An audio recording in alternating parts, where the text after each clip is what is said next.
الحمد لله وحده والصلاة والسلام على من لا نبي بعده أما بعد أعوذ بالله من الشيطان الرجيم بسم الله الرحمن الرحيم يا أيها الناس إنا خلقناكم من ذكر وأنثى وجعلناكم شعوبا وقبائل لتعارفوا إن أكرمكم عند الله أتقاكم إن الله عليم خبير صدق الله العظيم اللهم صل على محمد وعلى آل محمد كما صليت على إبراهيم وعلى آل إبراهيم إنك حميد مجيد اللهم بارك على محمد وعلى آل محمد كما باركت على إبراهيم وعلى آل إبراهيم إنك حميد مجيد۔ ہر قسم کی حمد و ثنا اللہ وحدہ لا شریک کی ذات کے لیے، کروڑہ درود و سلام امام الانبیاء جناب محمد الرسول اللہ صلی اللہ علیہ وآلہ وسلم کی ذات اقدس پر۔ مختصر حمد و ثنا کے بعد سورۃ الحجرات آیت نمبر 13 ہے، یا ایھا الناس، اے لوگو، انا خلقناکم، بے شک ہم نے تم کو پیدا کیا، من ذکر و انثی، مرد اور عورت سے، وجعلناکم، اور تمہیں بنایا، شعوباً، ذاتوں والا، وقبائل، اور قبیلوں میں، لتعارفوا، تاکہ تم پہچان سکو، تعارف کر سکو، ان اکرمکم، بے شک تم میں سے سب سے زیادہ عزت والا، عند اللہ، اللہ کے ہاں، اتقاکم، جو تم میں تقوی میں زیادہ ہے، ان اللہ، بے شک اللہ، علیم، جاننے والے ہیں، خبیر، خبر رکھنے والے ہیں۔ یا ایھا الناس، یہاں پر اللہ رب العالمین نے پوری کائنات کو مخاطب فرمایا۔ یا ایھا الناس انا خلقناکم من ذکر و انثی، یہ آیت جو ہے یہ فتح مکہ کے موقع پر اس وقت نازل ہوئی جب رسول اللہ صلی اللہ علیہ وآلہ وسلم نے حضرت بلال حبشی رضی اللہ تعالیٰ عنہ کو اذان کا حکم دیا کہ وہ بیت اللہ کی چھت پر چڑھ جائیں اور اذان کہیں، تو قریش مکہ جو ابھی تک مسلمان نہیں ہوئے تھے، ان میں سے ایک نے کہا کہ اللہ کا شکر ہے کہ میرے والد جو ہے یہ دن دیکھنے سے پہلے جو ہے وہ فوت ہو گئے، یہ دن دیکھنا نہ پڑا۔ یہ حارث بن حشام نے کہا کہ محمد صلی اللہ علیہ وآلہ وسلم کو اس کالے کوے کے سوا کوئی آدمی نہیں ملا جو مسجد میں اذان کہہ سکے۔ ابو سفیان نے کہا، کہنا تو بہت کچھ چاہتا ہوں، لیکن مجھے اس بات کا خوف ہے کہ کہیں آسمان کا مالک جو ہے انہیں خبر نہ دے دے۔ پھر ایسے ہی ہوا کہ اللہ رب العالمین نے حضرت جبرائیل امین کے ذریعے رسول اللہ صلی اللہ علیہ وآلہ وسلم کو اس سارے معاملے کی خبر دے دی۔ رسول اللہ صلی اللہ علیہ وسلم نے جب ان سے اس بات کی وضاحت پوچھی تو انہوں نے کہا بالکل ایسے ہی بات ہے۔ تو اس وقت اللہ رب العالمین نے اس آیت کریمہ کو نازل کیا، یا ایھا الناس، یہاں پر ایمان والے مخاطب نہیں ہیں بلکہ اس وقت جتنے لوگ موجود تھے ان سب کو مخاطب کیا کہ انا خلقناکم من ذکر و انثی، کہ ہم نے ایک مرد اور ایک عورت سے پیدا کیا۔ یہاں مراد ماں باپ نہیں ہے، مرد اور عورت سے مراد حضرت آدم علیہ السلام اور حضرت حوا ہیں، جن سے پوری کائنات، پوری انسانیت کو پیدا کیا گیا۔ تو اللہ رب العالمین فرماتے ہیں وَجَعَلْنَاكُمْ شُعُوبًا وَقَبَائِلَ، یہ جو تمہارے قبیلے ہیں، تمہاری ذاتیں ہیں، لِتَعَارَفُوا، یہ تمہارے تعارف کے لیے ہیں، تاکہ پتہ چلے کہ تم کس قبیلے سے ہو، کس ذات سے ہو، یہ پہچان کے لیے بنائی ہیں۔ رسول اللہ صلی اللہ علیہ وآلہ وسلم کا حجۃ الوداع کے موقع پر جو خطبہ ہے بہت معروف ہے۔ رسول اللہ صلی اللہ علیہ وسلم نے فرمایا کہ ایک مومن اور مسلمان کی جو قدر و قیمت ہے وہ بیت اللہ سے بھی کہیں زیادہ ہے۔ اسی لیے رسول اللہ صلی اللہ علیہ وسلم نے حضرت بلال حبشی کو بیت اللہ کی چھت پر چڑھ کے اذان دینے کا حکم دیا کہ لوگوں کو پتہ چل جائے ایک مومن اور مسلمان کا مقام جو ہے وہ بیت اللہ سے بھی زیادہ ہے، ایک مسلمان کی خون کی حرمت جو ہے وہ اللہ کے گھر سے بھی زیادہ ہے۔ پھر رسول اللہ صلی اللہ علیہ وسلم نے فرمایا کوئی گورا ہو، کوئی کالا ہو، کوئی عربی ہو، کوئی اجمی ہو، کوئی غریب ہو، کوئی امیر ہو، کوئی کیسا بھی ہو، اسلام میں مساوات ہے، برابری ہے۔ نماز پڑھنے کے لیے مسجد میں آتے ہیں، صف میں کوئی بھی کھڑا ہو سکتا ہے، مالک کے ساتھ اس کا ملازم کھڑا ہو سکتا ہے، اور کتنے ایسے معاملات ہوتے ہیں کہ امام مسجد جس فیکٹری میں کام کرتا ہے اس کا مالک جو ہے وہ اس امام کے پیچھے کھڑے ہو کے نماز پڑھتا ہے۔ اگر مصلی امامت پر جو عزت اور مقام دیا گیا ہے وہ صرف قرآن کو زیادہ جاننے کی وجہ سے۔ رسول اللہ صلی اللہ علیہ وسلم نے امامت کے مسائل کو بیان کرتے ہوئے فرمایا کہ نماز وہ پڑھائے گا جو تم میں سے قرآن سب سے زیادہ جانتا ہوگا۔ اگر قرآن جاننے میں سب حافظ قرآن ہے تو پھر اس شخص کا انتخاب کیا جائے گا جس نے سب سے پہلے اللہ کے راستے میں ہجرت کی، اپنے گھر بار کو چھوڑ کر اللہ کے راستے میں ہجرت کرتے ہوئے دوسرے علاقے کی طرف چلا گیا۔ اگر سارے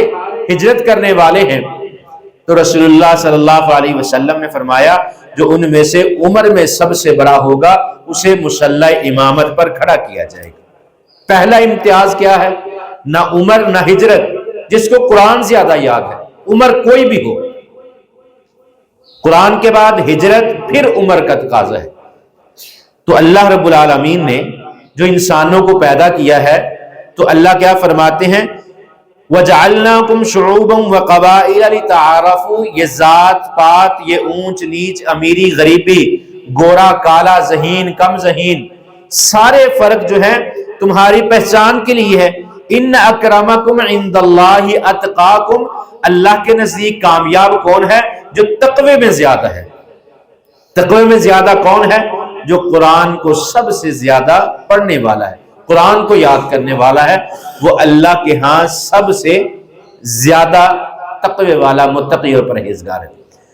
رسول اللہ صلی اللہ علیہ وسلم نے اور رب العالمین نے قرآن میں ارشاد فرمایا کہ لوگوں میں سے سب سے فضیلت والے جو بندے ہیں وہ عالم دین ہیں۔ بہت سارے لوگوں کے خیالات ہوتے ہیں ان مولویوں کیا پتا، ان کو دنیا داری کا کیا پتا، یہ ہمیں دعوت دیتے ہیں، خود ان کے معاملات کیسے ہیں۔ ایک بات یاد رکھیے، جو شخص عالم دین ہو، صاحب علم ہو، قرآن کو جاننے والا ہو، ترجمہ تفسیر جاننے والا ہو، تو جب دنیا میں کہیں کوئی ایسا معاملہ آئے گا جہاں پر وہ شریعت کی مخالفت کا سوچ رہا ہوگا، فوراً اس کے ذہن میں یہ بات آ جائے گی نہیں یار ہم نے تو یہ پڑھا تھا، لہٰذا اللہ کے خوف کی وجہ سے جو ہے میں اس عمل کو چھوڑ دیتا ہوں۔ انما یخشی اللہ من عبادہ العلماء، بندوں میں سے سب سے زیادہ ڈرنے والے، خوف کھانے والے، تقوی والے ہیں وہ علماء کرام ہوتے ہیں۔ کیونکہ آپ لوگ جو ہے جتنا آپ نے سنا، جتنا آپ نے پڑھا، آپ کو اتنا ہی پتا ہے۔ ایک صاحب علم، عالم دین، اس کو دین کی اونچائی، بلندی، ہر چیز کا پتا ہوتا ہے کہ کہاں پر ہے۔ پھر کبھی نہ کبھی اللہ اس کے دل میں خوف ڈال دیتا ہے، نہیں یار میں نے یہ غلطی کی ہے، تنہائی میں اٹھ کر جو ہے وہ اللہ سے معافی مانگ لیتا ہے۔ اب ایک عام حافظ قرآن جو ہے، آپ دیکھیے آپ قرآن پڑھتے ہوں گے رمضان المبارک میں، ہر انسان کی کوشش ہوتی ہے کہ میں قرآن پاک کو پڑھوں، قرآن پاک کی تلاوت کروں۔ آپ رمضان المبارک میں 1 2 3 4 5 اور رسول اللہ کی سنت کے مطابق 10 قرآن سے زیادہ تو نہیں پڑھ سکتے، کیونکہ نبی صلی اللہ علیہ وسلم نے فرمایا کہ 3 دن سے پہلے قرآن نہیں ختم کرنا، 10 قرآنوں سے زیادہ تو نہیں پڑھ سکتے۔ ایک مصلی امامت پہ کھڑے ہونے والا جس نے نماز تراویح پڑھانی ہے، وہ آپ اندازہ کر سکتے ہیں کتنی مرتبہ قرآن پڑھ لیتا ہے؟ ایک تو اس میں نماز تراویح میں، ایک اس نے جب سنانا ہے فائنل، پھر تیاری کرتے وقت کتنی دفعہ قرآن کو پڑھتا ہے۔ اگر آپ 10 پڑھ سکتے ہیں، وہ کئی مرتبہ قرآن پاک کو پڑھ جاتا ہے کیونکہ اسے تیاری کرنی ہے۔ پھر جب اس نے حفظ کیا ہے، ایک ایک لفظ کو، ایک ایک آیت کو کتنی مرتبہ اس نے پڑھا ہوگا۔ کیا آپ اس کا مقابلہ کر سکتے ہیں حافظ قرآن کا؟ کبھی آپ اس کا مقابلہ نہیں کر سکتے۔ تو اللہ کے ہاں ان اکرمکم عند اللہ اتقاکم، اللہ کے ہاں جو تقوی کا پیمانہ ہے وہ یہی ہے کہ جو قرآن کے ساتھ سب سے زیادہ محبت کرنے والا ہے، رسول اللہ کی حدیث کے ساتھ سب سے محبت کرنے والا۔ آپ لوگ جو ہیں احادیث کو سنتے ہیں، چند ایک اللہ ماشاءاللہ چند لوگ ہوں گے جو حدیث کو زبانی یاد کرتے ہیں، جو درس نظامی کرتے ہیں وہ کتنی احادیث کو زبانی یاد کرتے ہیں، کتنی احادیث ان کو زبانی یاد ہوتی ہیں۔ تو رسول اللہ صلی اللہ علیہ وسلم نے فرمایا کہ میرے ساتھ محبت کا ایک تقاضا یہ بھی ہے کہ احادیث کو یاد کیا جائے۔ ام المؤمنین سید عائشہ رضی اللہ تعالی عنہ 6000 حدیث زبانی یاد کی ان کو، کتنی بڑی فضیلت ہے۔ تو اللہ کے ہاں جو تقوی ہے، جو عزت ہے، وہ صرف دین کی وجہ سے ہے، ذات پات کوئی بھی ہو، کوئی اونچی ذات کا ہو، نیچی، یہ اصل میں ہندوانہ تعصب تھا کہ ہندوؤں کے اندر جو ہے وہ چھوٹی ذات والا جو شخص ہے اس کو، کیونکہ اسلام تو یہ چیز میں تفریق کرتا ہی نہیں،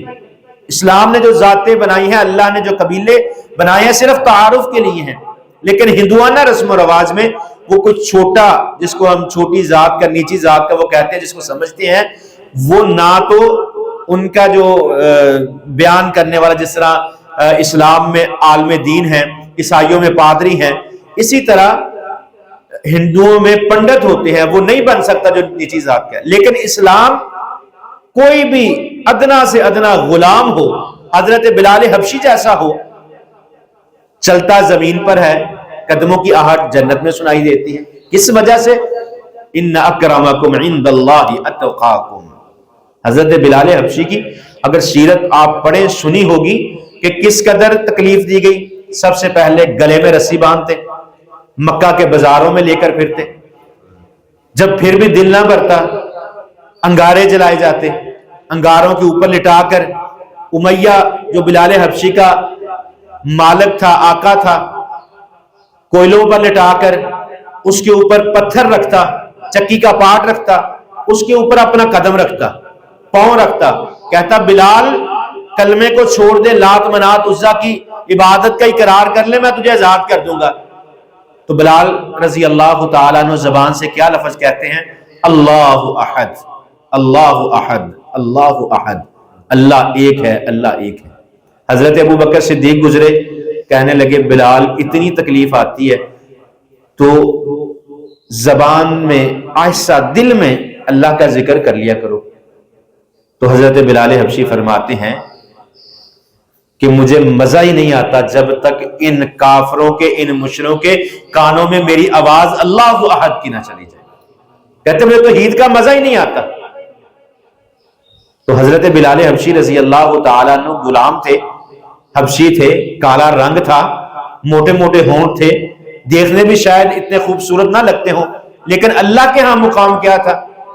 کہ جنت میں قدموں کی آہٹ، کل قیامت والے دن حضرت بلال حبشی کے پاس جو جھنڈا ہوگا اس کے جھنڈے کے نیچے اذان دینے والے مؤذن ہوں گے، حضرت بلال حبشی ان کی سرداری کریں گے، ان کو لے کر جنت میں جائیں گے۔